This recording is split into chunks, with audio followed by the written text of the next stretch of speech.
বন্ধুরা, আজকে আমি ছোলার ডালের হালুয়া বানাবো। ডালটা 1 ঘন্টা আগে ভিজিয়ে রেখেছিলাম। ভিজিয়ে আমি ডালটা সিদ্ধ করেছি, করে ডালেতে শিলেতে ডালটা বেটেছি। বেটে আদা তেল দিলাম অল্প করে। তেলটা একটু গরম হবে। তেলটা গরম হয়ে গেছে, এর মধ্যে আমি ঘি দিলাম 50 গ্রাম ঘি।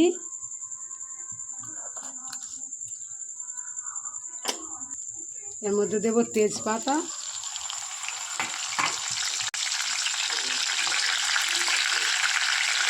এলাচ, কাজু, কিশমিশ হালকা করে নেড়ে নেব। হালকা করে নেড়ে নিলাম। এবার তার মধ্যে আমি ছোলার ডালটা দিয়ে দেব।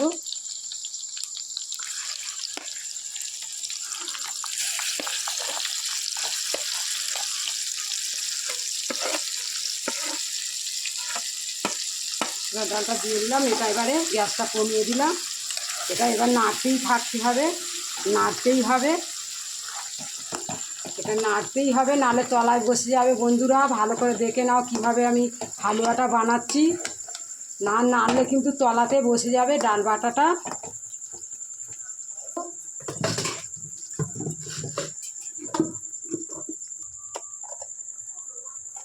স্বাদ মতো নুন আর চিনি দিচ্ছি। স্বাদ মতনই চিনি দিতে হবে, যে যেরকম মিষ্টি খায় সেরকম দেবে।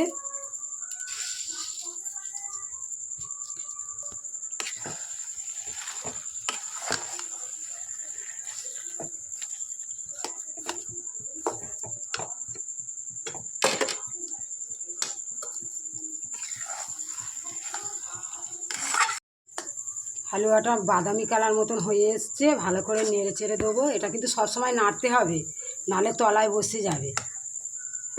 এটা তুমি রুটি দিয়েও খেতে পারো, ময়দার রুটি প্লেন, কিংবা পরোটা দিয়েও খেতে পারো। এটা অনেক দিন রাখাও যাবে। এই ডালের হালুয়াটা, ছোলার ডালের হালুয়া, আমরা তো অনেক খাই সুজির হালুয়া। আমি একবার একটা নতুন হালুয়া করে তোমাদেরকে দেখাই। এটা হয়ে গেছে, আমি এবার এটা নামাবো। এটা পাত্রের মধ্যে ঢেলে নেব।